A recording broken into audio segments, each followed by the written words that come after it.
आपल्या परिसरातील ताजी अपडेट पाहिजे आहे ना, तर मग आजच C24 तास या आपल्या YouTube चॅनलला लाईक करा, शेअर करा, सबस्क्राइब करा आणि बेल आयकॉनवरती क्लिक करायला तर अजिबात विसरू नका।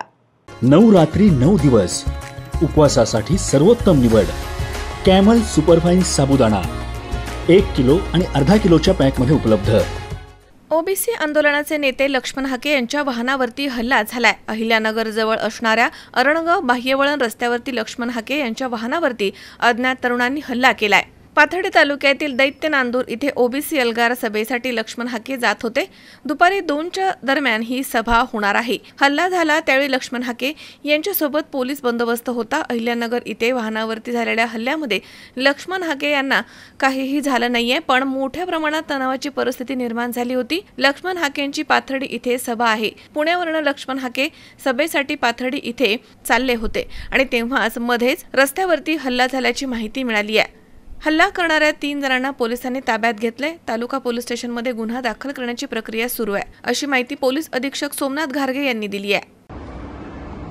आज साधारणतः 11:30 ते 12 वाजताच्या दरम्यान ओबीसी नेते श्री लक्ष्मण हाके हे दौंडकडून पाथर्डीकडे जात असताना नगर तालुक्याच्या हद्दीमध्ये एका ठिकाणी रेस्टॉरंटमध्ये नाश्ता करत होते आणि नाश्ता करून परत जात असताना काही इस्मांनी त्यांच्या गाडीवरती हल्ला करण्याचा प्रयत्न केला।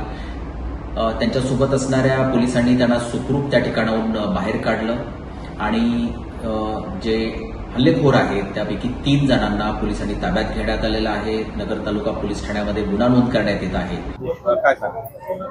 आज आम्ही दौंड मार्गे नगर बायपास अहिल्यानगर बायपास वरून येत असताना सारंगी हॉटेल समोर 10 ते 12 लोकांनी आमच्या गाडीवरती हल्ला केलेला आहे आणि पोलिसांच्या 2 कॅनोवाई गाड्या असताना डिपार्टमेंटची लोक आमच्या बरोबर असताना त्यांनी अजिबात न घाबरता 2-2, 3-3 फुटाचे बांबू आणले आणि आमच्या दोन्ही गाड्यावरती त्यांनी बेछूट हल्ला केलेला आहे।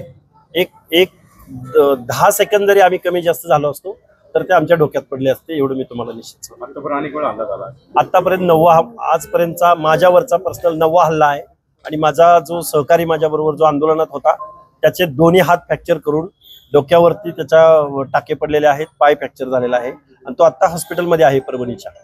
हे हल्ले चालू आहेत। महाराष्ट्र शासनाला याची कुठलीही फिकीर नाही। कधी आम्हाला कुठल्याही अधिकृत व्यक्तीचा फोन येत नाही। आमचा गुन्हा काय तर आम्ही ओबीसीचं आरक्षण वाचवा म्हणतोय। आमचा गुन्हा काय तर गावगाड्यातल्या छोट्या छोट्या घटकांचं काय होणार पुढं हे आम्ही संविधानिक मागणी करतोय आणि त्याची शिक्षा आम्हाला काय मिळते तर आमच्यावर दर तासागणिक आम्ही घरातून बाहेर निघालो कुठं हल्ला होईल आणि कुठं काय होईल हे सांगता येत नाही। दीपक कासवा, C24 तास, अहिल्यानगर।